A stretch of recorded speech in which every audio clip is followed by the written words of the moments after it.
So here we are here in Millers Creek, North Carolina. It's absolutely gorgeous out here. We are today going to interview one of my closest friends, Kyle Michaud. His story is super interesting.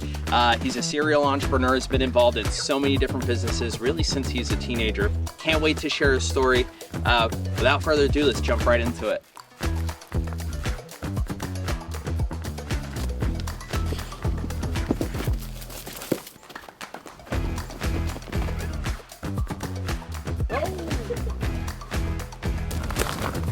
Yo!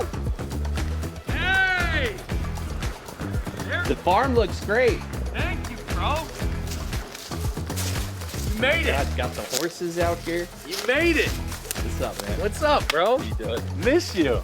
So, we are super excited to do this. You want to tell everybody at home what's in store for us today? Yeah, so today I'm going to first take you to my new shop, and then I'm going to take you to a couple job sites we're working on, then we're going to come back here and ride some horses. Sounds fun. Awesome, let's get right into it. Let's do it. Damn, this has got rutted out pretty bad.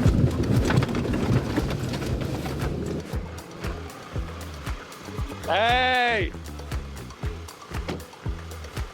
Welcome home, baby. So where's everything gonna be? Like, where's the house gonna be? So the back of the house is gonna face this way.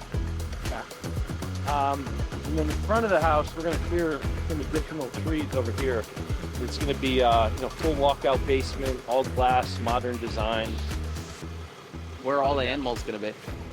We have pasture down there. This is gonna look great. How long is it gonna take to get everything done? It's gonna take about 8 months from the day we dig the foundation. Oh, this is gonna look so great. You gonna come visit, bro? Of course. Hell! Woo! Yeah, buddy. Oh, I look ridiculous or what? You look great. All right, so there's this thing over here. It's called Deep Gap, and basically they call it Deep Gap because it's the easiest way to pass through the mountains. This mountain range to get to Boone, West Jefferson. So in the 20s they built this dirt road that went through Deep Gap, and then in 1950 the State Department of Transportation came in and paved the 2-lane highway that makes it easy to pass through to get to Boone through Deep Gap. Wow, and this is all gonna be your view. Yep. That's so awesome. Yeah. Okay, so the road is not paved to get up this mountain yet, so it's going to be quite interesting getting down. I guess we'll see what happens.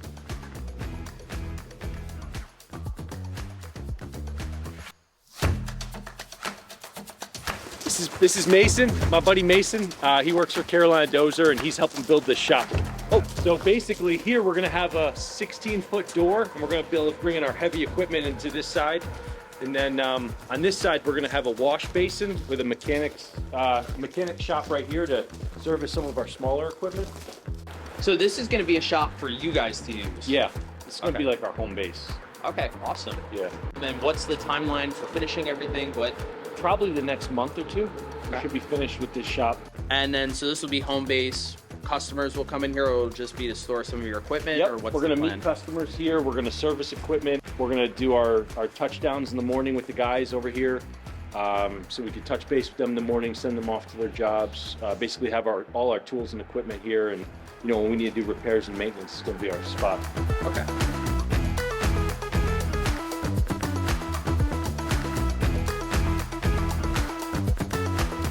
Me and Kyle have been working together for about 2 years now. I started off just building the deck for him, and he bought an old house, we remodeled that, he lived in it, and now he bought this old house, remodeled that, and now he's living in that. Awesome. And you've been around for a big part of the business journey. You've probably seen when it was smaller and it's grown pretty substantially. Yeah. What's that been like? It's been great, man. I mean, it's got a good crew, and we get a lot of stuff done, and he's always got us busy in different projects, so. Awesome. Yeah. Kyle, a good leader? Oh, absolutely. Awesome. So I was not prepared at all for this interview. I didn't think we'd be trudging through mud. I got my city person shoes on, and Kyle here and pretty much everyone here on site has boots. So what we're looking at here is not the construction site that we're gonna go to next. This is actually a renovation job that Kyle did for the house that he's actually planning to live in. He's moving from the house he's in now into this one until his house on the mountain is ready. But I saw this when he first bought it about 3 months ago, and it completely needed to be redone. It was an abandoned house here in the middle of Millers Creek, North Carolina. And I was just so shocked at how well it came together. If you come on through, we'll take a look at everything here inside, but completely redone. This was literally like it looked like a construction site when I was here last time. It looked like it had been abandoned for years. So really cool to see. Just push. The master bedroom is just, Just push the cushion, yeah. That's gonna be his master bedroom. Yeah. That's so. and it's secret.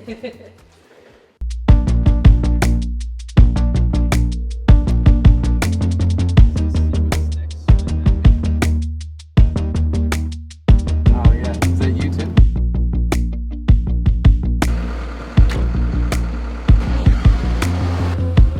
Any funny stories on the job that you could share with us? Depends on where this video is going. I have a good one on a stream job. We were building basically structures in a stream, you know, just to control the flow. And my buddy Forrest, big old guy, he's about my size, a lot thicker though. He's trying to wrestle a hose out of the creek, and for some reason he was pulling against the excavator, and the guy operating didn't see him. So he just goes and yanks him, goes off in the pool. It's middle of December, up to his neck in mud. Oh, So that was pretty good. Yeah, that's pretty funny. yeah, lot of dirty, a lot of nasty stuff. Awesome. Kyle's a good leader. Oh, Kyle's great. Yeah, he's by far one of the best guys I've ever worked for. Anything you hate doing? Like, what's the worst thing you have to do each day? Digging up septic systems. Oh, it probably smells horrible. It's horrible. Oh, that's funny. Well, not funny for you. That sounds painful. It's nice when you have a windshield. Yeah. Oh yeah, the debris. Yeah. Oh yeah. Oh, that's great. But yeah, that's by far the worst.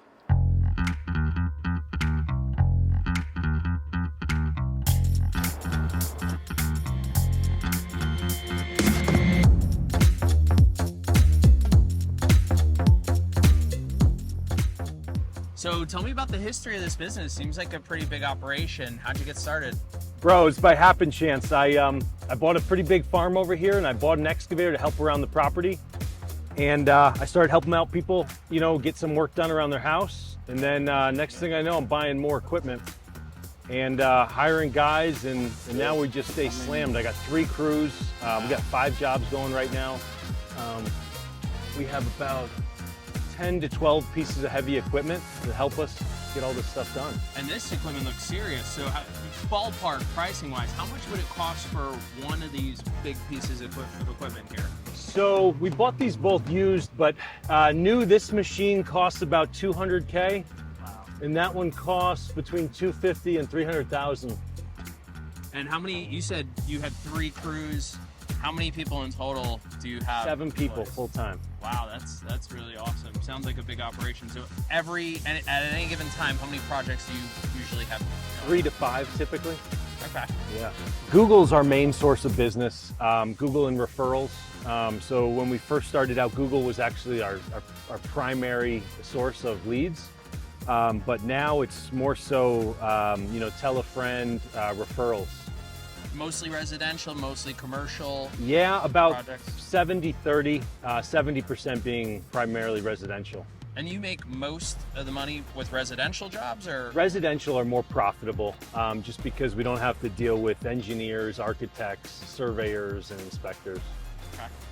So this seems like a serious operation, having multiple jobs going on at the same time. What's the most challenging part of running a construction business? The weather, typically.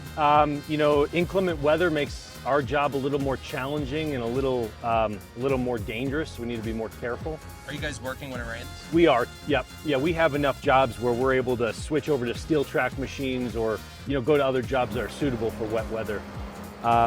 But repair and maintenance is one of our biggest things, because downtime costs us a lot of money. So, you know, just having, you know, proper maintenance schedules on these machines and just making sure they're well taken care of is one of the biggest things, you know, to keep us going and driving forward.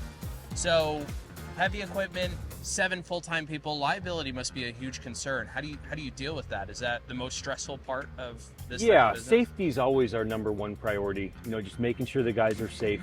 We also, you know, prioritize our well-being. You know, overall, you know, want to make sure that everybody's enjoying their job and having a good time and being safe. But Yeah, liability in regards to, getting heavy equipment, on the road, off the road, near residential and commercial zones where there's, houses and other type of structures. We carry a heavy liability policy just in the event that, we do wreak havoc, we're able to make it good. Cool. Now, you mentioned you have a bunch of pieces of heavy equipment. Explain to us what these machines are, what they do, and how many of each type of machine you have. So this is a Cat D5 dozer. This is good for pushing, grading, and just forming roads in general.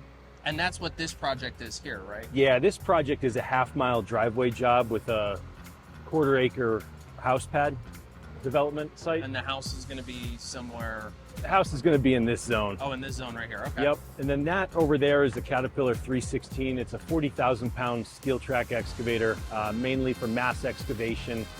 We use it for taking down trees, installing ditches, and doing stuff of that nature. What other types of equipment do you have? We also have smaller equipment. We also have some bigger equipment. The ebb and flow, basically what the job demands is what we'll put on the job. So, we have the machines to pretty much do anything. So you have a bunch of these projects going on simultaneously. How do you keep them all on track? Like, what are the deadlines? Are they strict deadlines? Do you usually meet them? What does that look like? Yeah, so typically, everyone these days wants everything done now. So we'll do our best to stay on track. Typically, we'll give us about a 30% time buffer just to allocate extra time for, inclement weather or sickness or, whatever it has. But typically we're always good. The guys are nonstop. They know what they got to accomplish. So, they take it into their own hands to make sure we hit deadlines. Gotcha. Technology is moving quick. Has technology impacted you guys? I don't think AI would affect a business like this, but other advances in technology that have impacted you? We have some great hardware. GPS laser transits for grading, sloping, really helps with erosion control. Computer systems that keep our machines up and running, where we're able to plug in and diagnose the machines and do repairs and maintenance on the fly, just judging by what the computer system's pushing out. So technology's definitely helped us, stay on track, stay on time. Awesome. Competitors? Any main competitors in the area? Are they smaller businesses, bigger brands? What does that look like? Not so much. There's enough work for everybody, so we're not really, we don't put a heavy focus on that. We take pride in getting the job done on time, getting a reasonable cost, and just making sure our customers are 100% satisfied. So, do you wear a cowboy hat every day to work? I wear a cowboy hat everywhere. I wear it in the shower, I wear it in the truck, I wear it at the gym, wear it to dinner. There you go. Can't get caught without it, bro. So what's the most fulfilling part of what you do? What gets you out of bed? What makes you happy about having a construction business like this? I love seeing my guys happy. I start their vehicles every morning just to make sure the vehicles are warm. I get them lunch every once in a while, just making sure that they feel fulfilled, that they enjoy their job, because at the end of the day, we're not, we're doing this for money, but we're also doing this to have a good time. But seeing our customers happy, seeing our employees feel like they did a really good job, just confident in their work, and just really proud of the work that they've accomplished. Yeah, and you'll see once the video comes out, the guys, the couple that we've talked to rave about you, so it seems like you guys got a special team here. What about the most stressful part of what you do? What's the most stressful thing you do each day? What's maybe some of the less fun stuff that you work on? Yeah. Besides accounting. Oh shit, let me think. We really I don't have too much stress, bro. I really enjoy what I do. I'm really confident in my team and my equipment, and I'm fortunate enough to not have had any stress at this business. Awesome. Okay, so let's talk about some of the financial stuff. How do you price these jobs? Typically, we'll price by the day. I'll be able to give them an all-in estimate just based on, the equipment we're going to need to mobilize, the time it's going to take, and the cost of additional materials, whether it be culverts or gravel or additional dirt fill. Now, are most of these customers paying up front? Is there some sort of installment plan, or what's the norm for your business or in this industry? Typically, one of our biggest costs is mobilization, because we'll have to haul these with 18-wheelers. So we'll ask for 50% up front just to get on the schedule. and then 25% at a 75% milestone, and then 25% when the customer's completely satisfied and the project's completed. So in terms of costs, that all makes a lot of sense on the revenue side. What are the biggest costs that you have? Seems like you have a big team, you have equipment. Just running a business like this with multiple jobs. Yeah. What are the material costs that you have? Our most significant expense is payroll. Secondly, repairs and maintenance, bundled in with fuel, and then just transport costs, vehicle costs, just keeping our fleet up and going. Right, and obviously that doesn't consider the cost of the equipment that gets amortized over a period of time. That's right. And what is the lifetime value of one of these machines? Like, how long are you able to use them? Do they ever go bad? Do you ever have to replace them? Yeah, we like to keep our machines under 4,000 hours, but the lifespan typically 8 to 12,000 hours for these machines. So how long in terms of time, years or months, how long in terms of time does that usually equate to, given a full workload? Certainly. For us, on average, machine will last 3 to 5 years. Wow. Any other equipment that you're looking to add on, either replacing one of these machines, or is there something that maybe you don't have in the fleet right now that you're looking to add on to? Certainly.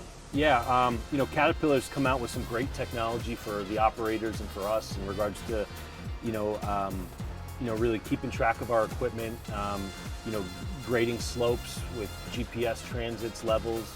The technology is just amazing. So we're basically getting the foolproof out of a lot of what we do by relying more on the Caterpillar technology.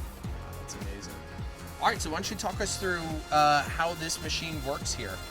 Do you have to get in a different spot? Yeah, so this is a Caterpillar D5 dozer. Pretty simple. We got the ignition here. Get it warmed up. Let the system know we're going to turn it on, crank it up.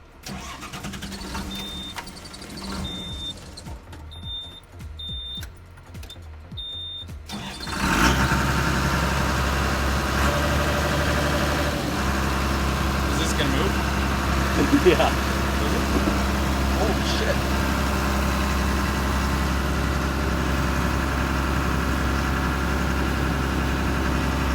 That's probably good. I don't know how to use this thing. Okay. That's fine. No, I'm kidding.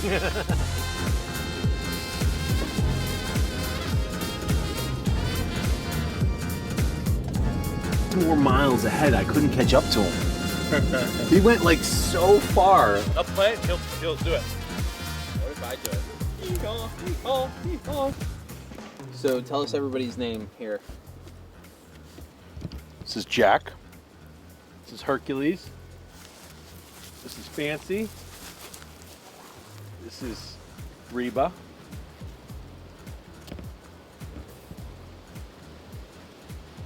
And the horses?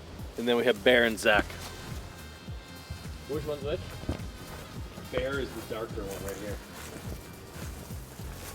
And this is Zach. This is Bear.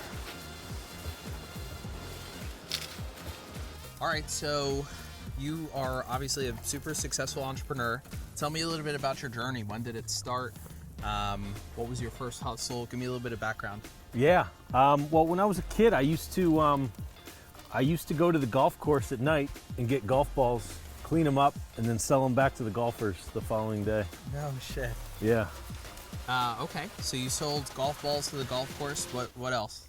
I used to also, so I had this tool where it basically was 2 pieces of wire, 2 metal rods that were hooked up to wire that you plug into the wall.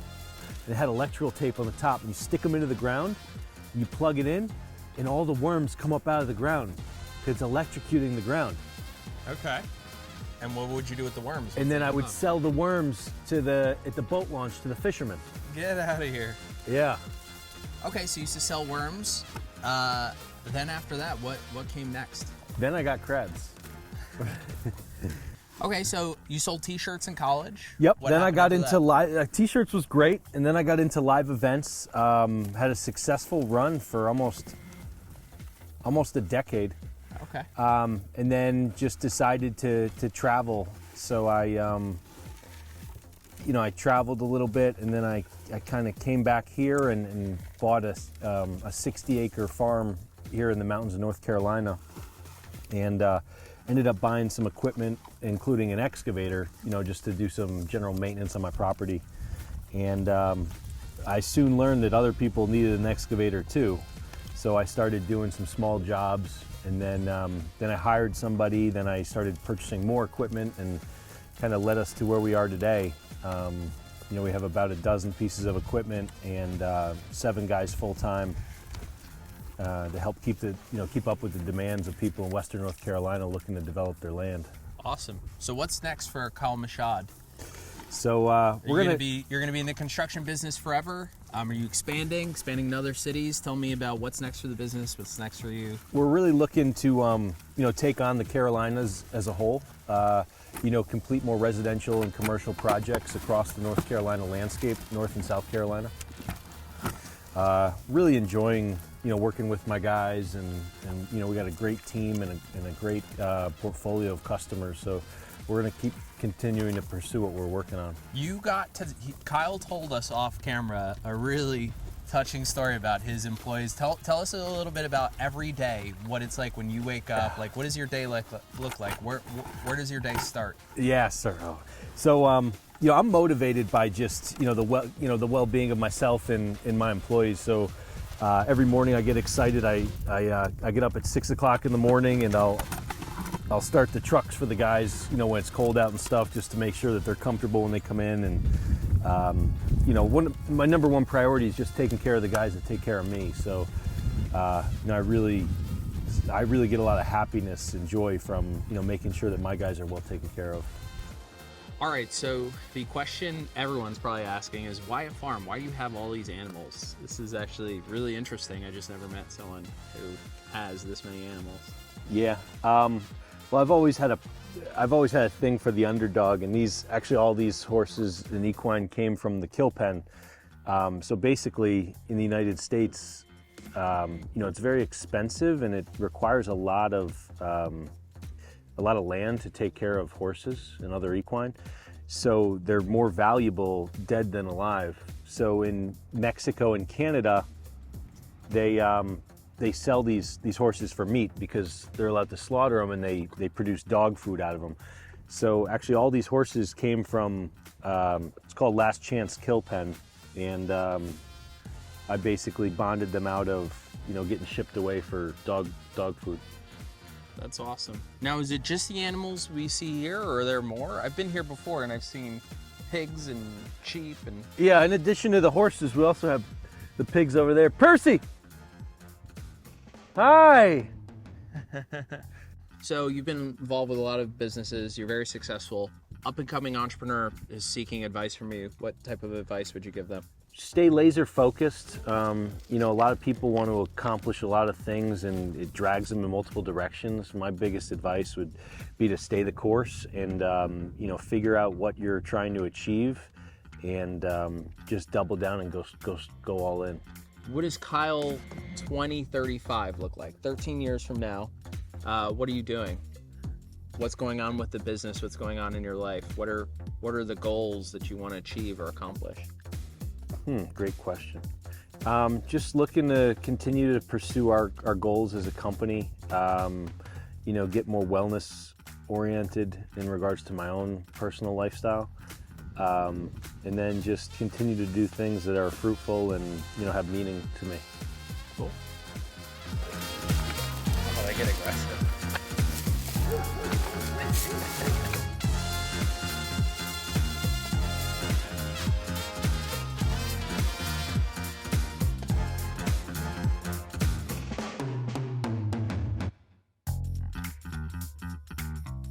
Okay, so we're here at the end of our journey. I got to get you your hat back.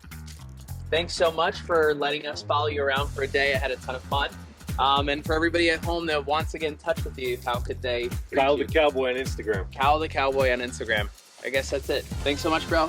We'll be in touch. Love you, bro. See you, bud.